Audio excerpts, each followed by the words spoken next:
Et on est en compagnie de Sandrine Alonier. Bonjour Sandrine. Bonjour. Directrice des partenariats de Vous Financer pour parler immobilier avec pas mal de nouveautés. On l'attendait effectivement, des précisions notamment sur ce qui fait beaucoup d'investissements, il faut le dire, notamment ce fameux Pinel qui est prolongé pour 4 ans. Attention, dans certaines zones uniquement.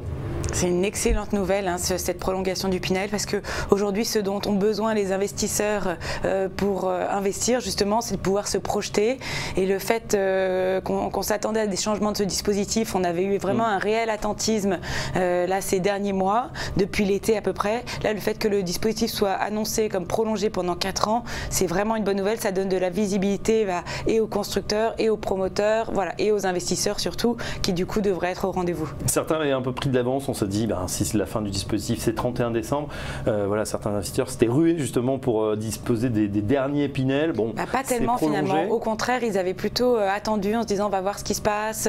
Donc là vraiment on a ressenti une baisse d'activité au 3e trimestre, aussi bien pour les investisseurs que même pour l'ensemble du marché. On savait qu'il allait y avoir aussi des changements sur le PTZ, mais il ne fallait pas s'attendre à des changements mieux que ce qu'on avait déjà, puisqu'on voit bien qu'on va plutôt vers un recentrage. Donc c'est plutôt maintenant qu'on va un petit peu avoir la folie, un peu la précipitation, alors qu'il reste finalement peu de temps, puisque si on veut faire un Pinel ou un PTZ avant la fin de l'année, il faut déposer son dossier de prêt avant le 1er décembre. Voilà, on est dans les derniers moments. Alors on rappelle, la loi Pinel donc, sera prolongée jusqu'en 2021, recentrée sur les zones tendues. On rappelle que ce dispositif permet aux particuliers de récupérer jusqu'à 21% de l'argent investi.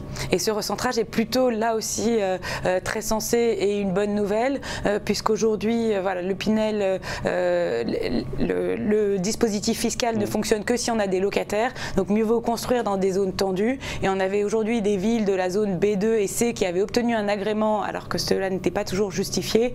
Et du coup, il y avait des constructions et des achats de Pinel là où il n'y avait pas de vacances locatives, enfin au contraire là où il y en avait beaucoup. Et du coup, voilà, finalement le dispositif n'était pas, c'était pas là qu'il était le plus efficace. Le recentrage permet aujourd'hui que 6% des villes françaises soient éligibles au Pinel contre 8% auparavant. Donc on voit bien que finalement c'est un recentrage qui est très limité. Ouais, d'autant que c'est vrai, on rappelle que si on ne trouve pas de locataire, l'administration fiscale peut remettre en question justement cet avantage. Pour le PTZ, le fameux prêt à taux zéro, lui aussi est prolongé pour 4 ans, là aussi où les zones où l'immobilier est tendu, donc A bis B1, les spécialistes comprendront.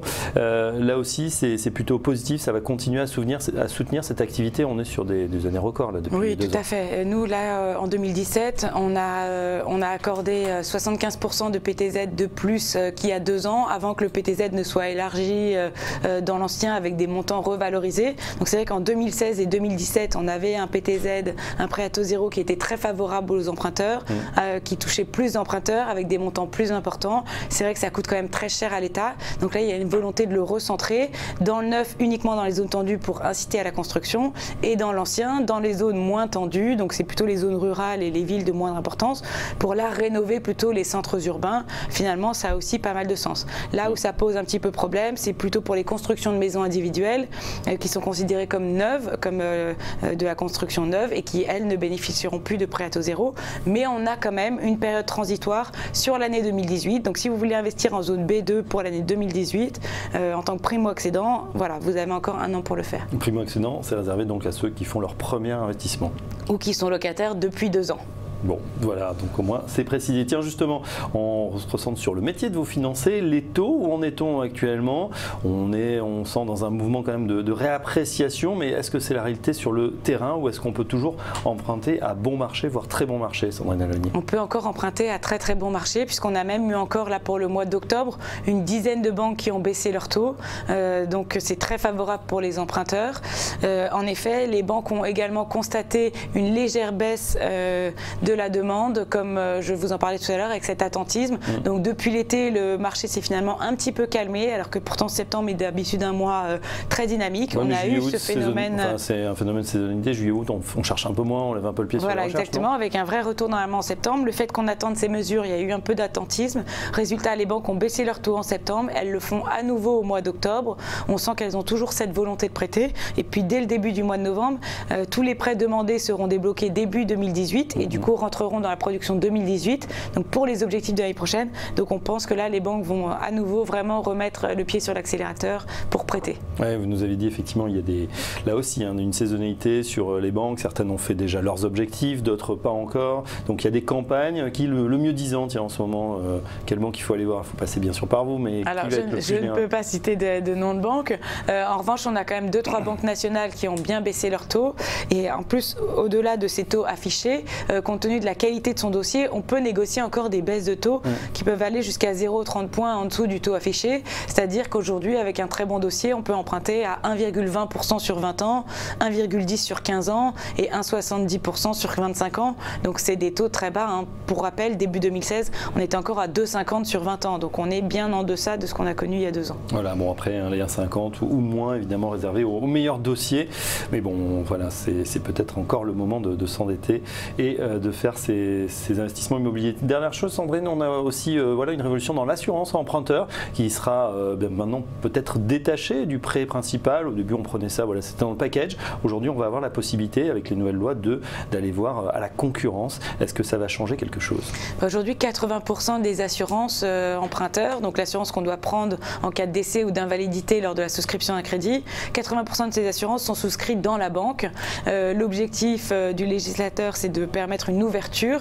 Donc à ce jour, c'est vrai que les banques font encore un petit peu de forcing pour proposer leur assurance. À partir du 1er janvier 2018, il sera possible pour tous les prêts qui ont été souscrits ces dernières années de changer d'assurance à condition d'en proposer une à garantie équivalente à la banque. Et pour les nouveaux crédits, on pourra changer d'assurance chaque année à date anniversaire. Donc en effet, ça devrait mettre plus de concurrence. Donc si on ne prend pas l'assurance de la banque, on peut prendre une autre assurance, soit via un assureur, soit via un courtier. Et on peut notamment, si on a moins de 40 ans, faire jusqu'à 50% d'économies sur le coût de l'assurance. Donc c'est un vrai enjeu pour les emprunteurs, mais c'est également un vrai enjeu pour les banques, puisqu'elles margeaient beaucoup sur les produits d'assurance. Donc elles sont aussi en train de travailler sur une offre moins chère, plus compétitive, pour également proposer leurs propres assurances toujours aux emprunteurs. Mais oui, la perte potentielle peut se chiffrer, un coût de domaine en dizaines de millions, voire en centaines de millions, disent certains pour les banques. Alors vous nous l'avez dit, elles vont réagir peut-être avec une offre plus adaptée. Est-ce qu'elles pourraient, les banques, répercuter justement ce manque à gagner justement en faisant des taux du coup un peu moins intéressants? Oui, en effet, c'est une des questions parce que ces dernières années, les banques avaient fait des taux très bas avec des marges plutôt limitées en se rattrapant un peu sur l'assurance. Là, si les assurances qu'elles avaient proposées à l'époque sont renégociées, elles risquent d'être en marge négative sur les crédits précédemment accordés. Donc il y a un vrai enjeu et du coup, elles pourraient anticiper une baisse de marge et remonter légèrement leur taux, mais de l'ordre de 0,10 points.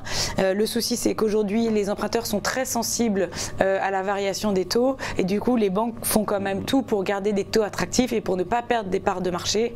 A priori, ces mesures vont être de toute façon bonnes pour les emprunteurs, parce qu'il y aura plus de concurrence au sein des banques et avec les assureurs, et également normalement des taux qui devraient rester bas, donc pas de souci. Voilà, toujours de bonnes nouvelles en tout cas sur ces taux qui vont rester bas, et puis on voit que c'est également du côté des grands argentiers mondiaux, ça remonte au niveau des taux, mais tout doucement, du coup pas tellement d'impact pour l'instant sur ces taux crédit immobilier. Merci Sandrine Alonier, directrice des partenariats. Vous financez avec nous ce matin sur TV Finance. La suite du programme dans un instant.